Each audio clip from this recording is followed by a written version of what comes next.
Pozdravljeni! Danes vam želim spregovoriti o besedah, ki jih vzkliknemo pri maši, neposredno potem, ko duhovnik posveti kruh in vino v Jezusovo telo in kri.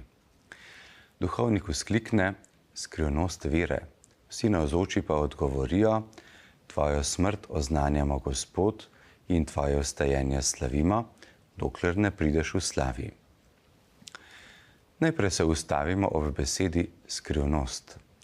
V latinščini poznamo za slovensko besedo skrivnost dve različni besedi: secretum in mysterium.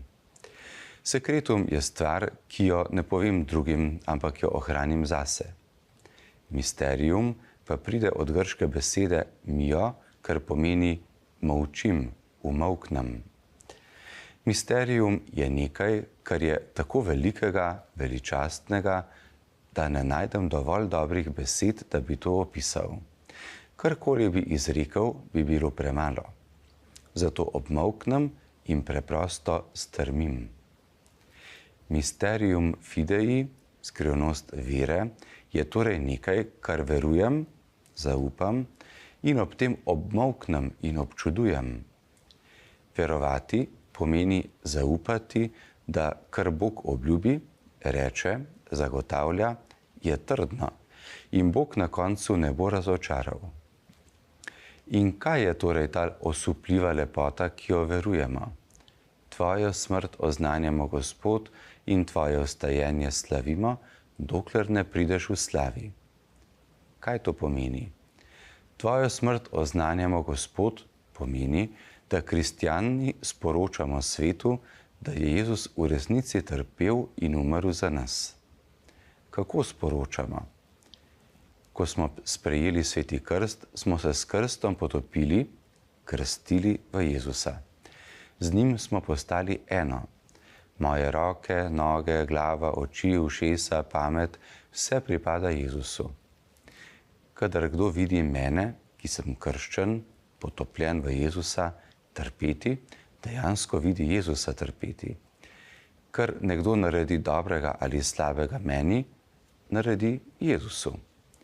Tako svetu sporočam: Jezus še danes trpi in umira za svet v nas, ki smo potopljeni vanj.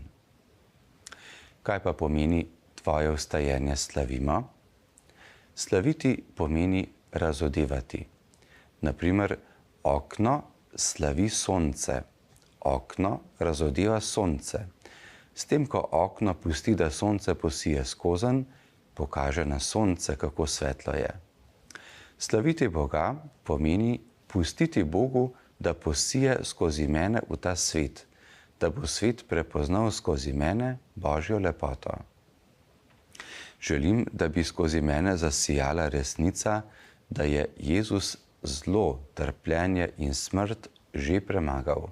Zato lahko skozi mene posije zmagoslavni mir in veselje vstalega Jezusa. Nekoč sem prinesel obhajilo starejši gospe, ki je ležala na posteli. Ko je prejela obhajilo, je kar zasijala od sreče. Jezus je z mano. Vprašal sem jo, ali bo za zdržati, in je rekla: imam upanje. Vidite, to je to. Tvojo smrt oznanjamo, Gospod, in Tvoje vstajenje slavimo, dokler ne prideš v slavi.